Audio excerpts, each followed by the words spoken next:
Well, hello there, ladies and gentlemen. I am Philanthropone, and it is that time of the month again where I will be naming my top 3 favorite HTC Vive games for February 2017.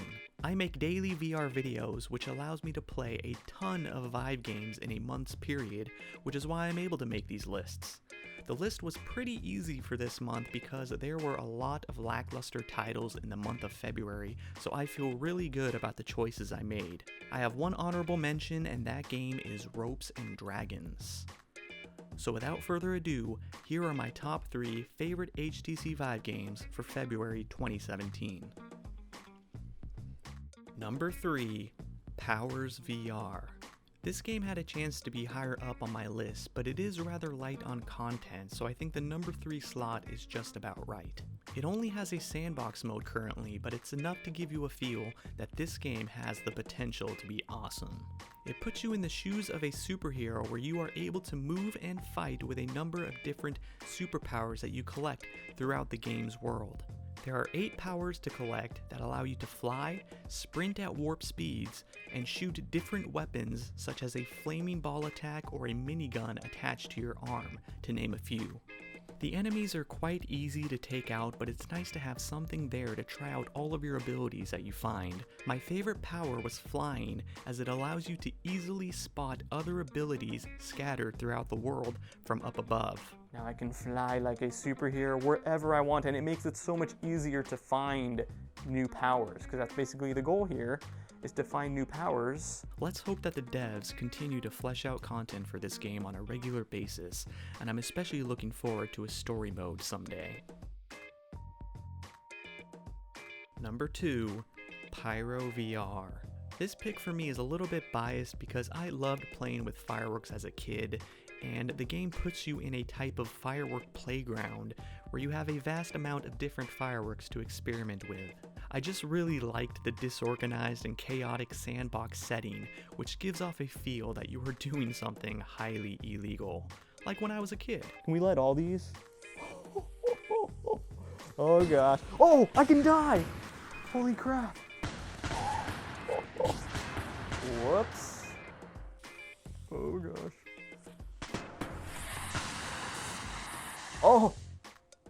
Uh-oh. The fireworks can also kill you, which makes the experience that much more intense at times, as we all know that we should run away once a firework is ignited.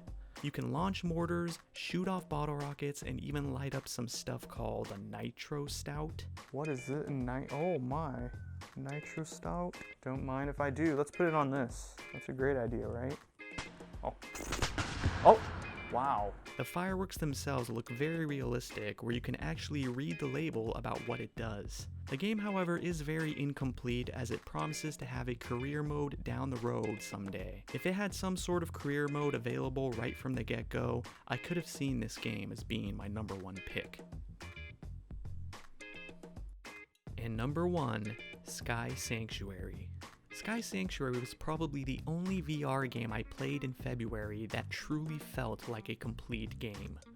Not only that, but everything works and feels polished. The 2 primary game modes in the game are archery and a katana slicing game. Both of them have a very just arcade-like feel to them, with the archery bow mechanics being as good as they can get on the HTC Vive. The archery mode also has several different scenarios to choose from, each with its own unique challenge, and there are leaderboards for both games as well. The katana slicing game is also super fun and is a nice change from typical Fruit Ninja games.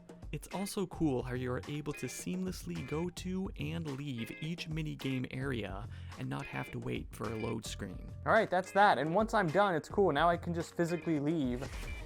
I don't have to leave this area. I don't have to wait for a load screen. I can just bounce.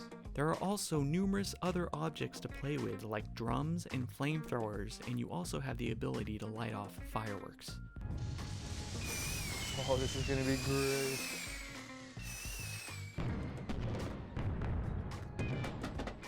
I also just really like the scenery and visuals of the game as well, as the setting gives off a sense of peaceful solitude.